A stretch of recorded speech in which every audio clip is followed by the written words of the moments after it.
Hello, I'm Takuya Yoshikawa from Cybozu. In this talk, I want to explain what we need to consider to make SBOMs everywhere work in Japan, especially for cloud service providers like us. Although SBOMs are not so widely used yet, except for a few industries in Japan, I hope this talk will help us move forward. So, let me introduce a bit about Cybozu. We are a cloud service provider in Japan, enhancing teamwork and increasing productivity through our products. We are also contributing to OSS communities, not just using OSS, but developing with OSS communities, and we sometimes open source our products. For example, Moko and Topo LVM are getting used in Kubernetes communities. So OSS is crucial for our business. In Cybozu, almost everything is made from OSS, and we can't run anything without OSS. And I think our development with OSS communities is working well now. But what about OSS security? Development with OSS communities is working well, but still there are many problems with OSS security. For example, we struggled a lot with a patch log4shell vulnerability issue last year. And then SBOMs everywhere can change anything. The basic concept is clear and understandable. Standardized formats will be useful, and with SBOMs, we can describe software dependencies better. But SBOMs usage still varies between industries. For some who are outsourcing their development, it may be just a matter of getting the software list in SBOMs format. But for us who is not outsourcing, it's not clear with whom SBOMs will be shared and for what it will be used. So to move forward, the benefits of SBOMs need to be much clearer for us. For example, can SBOMs be used for security assessment such as ISMS and ISMAP? If so, it will help us a lot. We also want to know if we can get more security information if we have SBOMs of our software. So to move forward, we are now working together with OpenSSF members in Japan. So join us.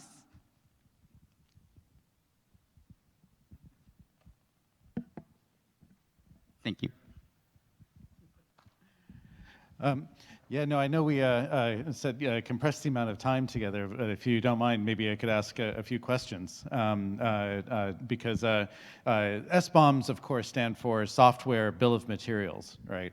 And one reason why this is important in security, I like to use the example of, when you look at a bottle of ketchup, you can see the ingredients on the bottle of ketchup. And this is important not just because you might want to know what's inside the bottle, but for security, because my wife is allergic to paprika. But paprika is a very common ingredient now in so many different processed and prepared foods as like a food coloring. And so having the label that explains what's inside the ketchup bottle, and mentions paprika, she knows which, like the one bottle she can buy of all the bottles that we could buy at a supermarket. So it's an important way to understand what's inside software, because that might matter to you as an organization. It makes it faster to find when you're using something that's vulnerable, even if it would otherwise be very difficult to scan or that sort of thing. And Software Bill of Materials can describe not just what's inside, but we can start to use it to describe limits or characteristics or other metadata around these objects, right? So what do you see perhaps as one of the biggest challenges to adoption of Software Bill of Materials in Japan? Depends on industries, and for us, we are now actually preparing for make SBOMs, but to when we need to make SBOMs is not so clear, because in the involved. We are now developing many good tools, but when we can use such tools is not so clear. So we are now slowly preparing SBOMs, and I'm not sure it's enough. So we maybe need to speed up, but it's not so clear. So the whole schedule should be more open and shared in the world, I think.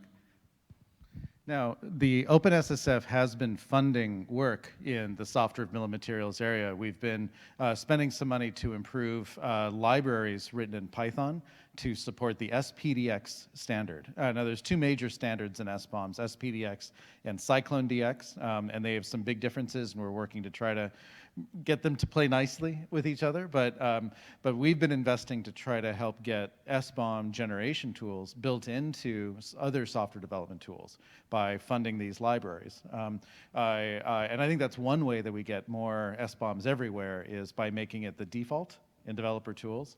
But another big component has been government support. And in the United States, for example, the US government has started to say, maybe we will start to require SBOMs as part of our, as when the government buys software, they are starting to require the vendor to sell that.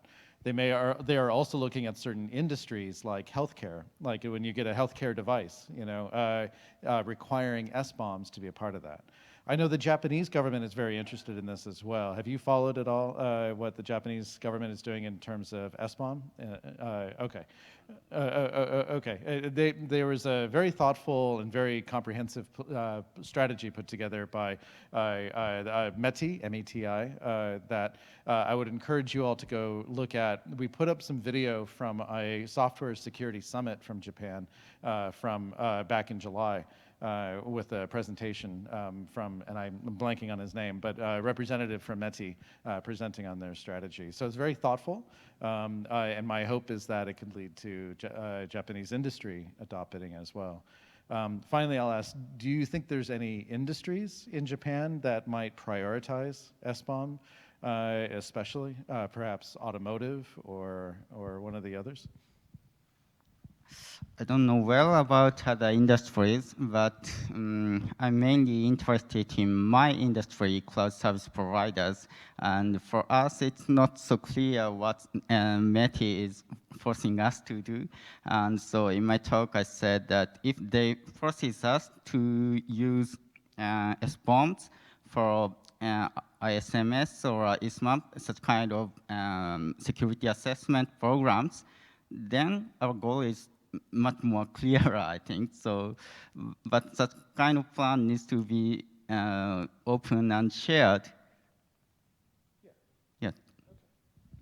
Great. Well, that was the last presentation for today. Once again, thank you, Mr. Yoshiwara, for your presentation.